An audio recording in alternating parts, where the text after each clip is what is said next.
लेकिन भोरेलाल 10 दिन में चैनल मोनेटाइज कर लिए। बहुत बड़ी बात होती है ये, आप सबका आशीर्वाद था, आप सबका सपोर्ट था।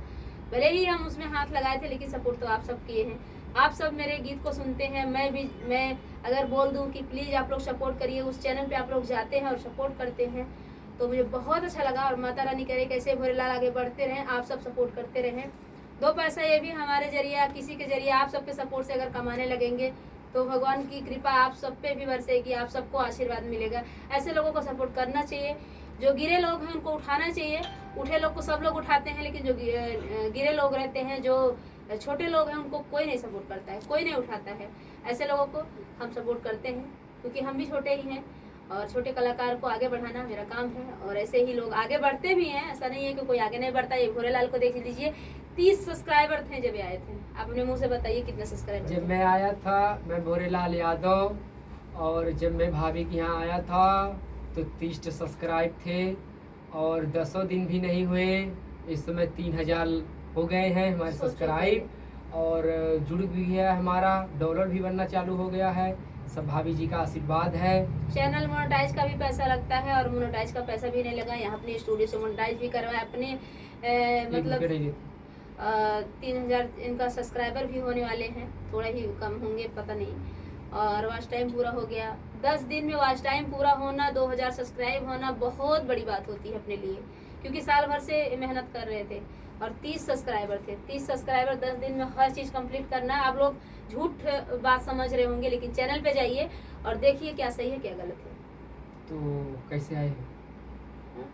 मैं जब भाभी के यहाँ आया तो मैंने पूछा रोमन जुमपुरिया से कि भाभी का स्टूडियो कहाँ है, तो उन्होंने कहा घनश्यामपुर आप जाइएगा, पूछिएगा किसी से, भाभी का स्टूडियो माने कि सब बता देंगे। तो मैं आया, 3-4 दिन से पूछते पूछते कोई यहाँ है वहाँ है।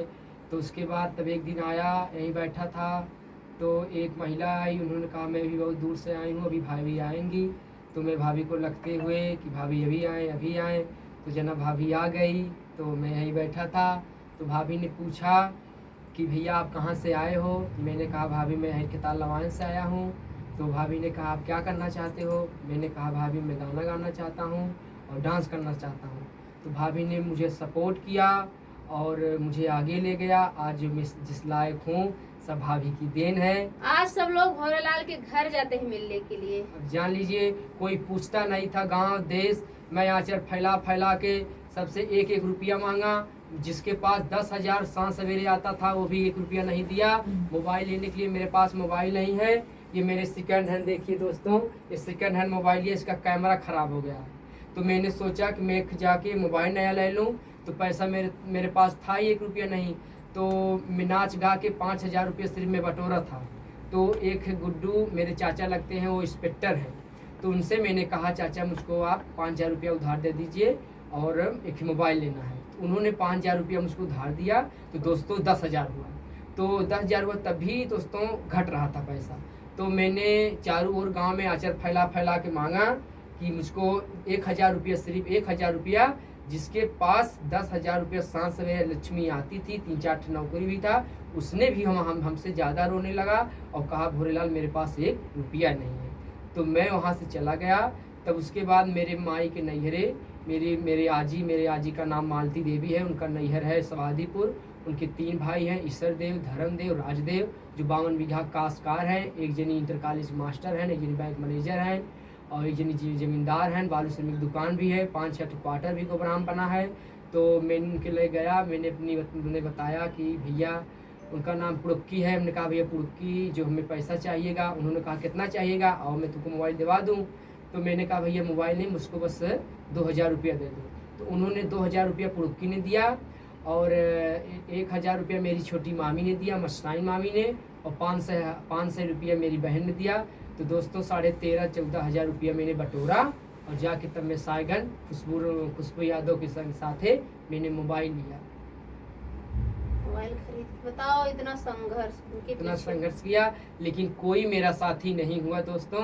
मैं जितना गरीब, जितना कोई कमेंट में एक औरत ने किया छक्का, एक औरत ने कहा रंडी हुआ है, उसको सब गाली भी देते हैं कि मैं भगवान से दुआ कर रहा हूँ कभी छक्का हिजड़ा का कब गाड़ी छूटेगा और कब समाज मेरी इज्जत होगी।